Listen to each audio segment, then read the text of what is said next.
હા, મને એક ગુણીજનની કથામાં મેં સાંભળ્યું હતું.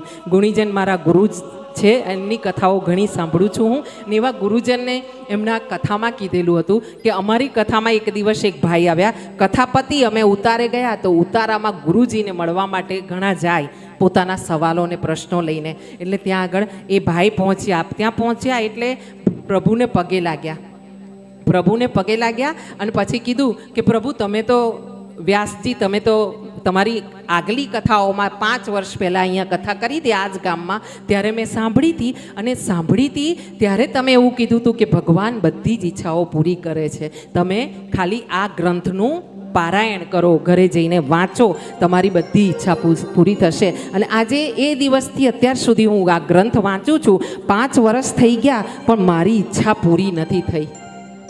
તો શું તમે ખોટા કે આ ગ્રંથ ખોટો કે ભગવાન ખોટા?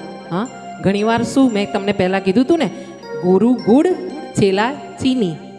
હા, ગુરુ કરતાં શિષ્યો બહુ હોશિયાર હોય બોલવામાં, બાકી તો કંઈ હોય નહીં, અંદર તો ખાલી જ હોય, પણ બોલવામાં બહુ ચતરા હોય.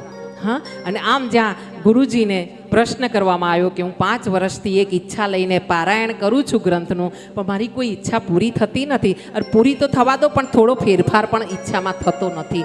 આમ જ્યાં પ્રશ્ન કર્યો એટલે ગુરુજીએ પૂછ્યું કે તમે શું ઈચ્છા કરી હતી?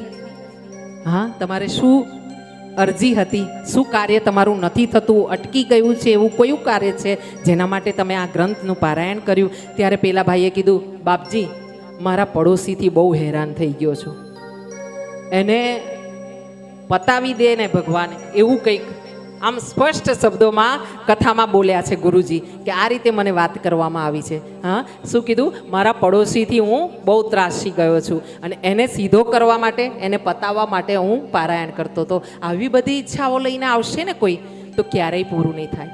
હા, આપણું કલ્યાણ કરવું. હું એમ કહું છું, સમાજમાં તમે છો ને, તમારા બાળકોને કમાઈને ખવડાવવું, બાળકોને સારા ભણતર આપવું, શિક્ષા આપવી, આપણા પતિ પત્નીના સંબંધો સાચવવા અને પરિવાર ઇજ્જતથી બહુ સારી રીતે સમાજમાં રહે.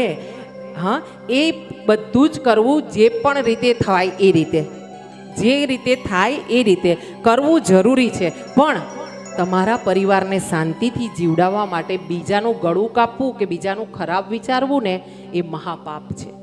તમે પોતાનું સારું વિચારો પણ બીજાનું ખરાબ ના વિચારી શકો. હા, નહીતર કહેવાય ને, ખાડો ખોદે એ જ પડે છે.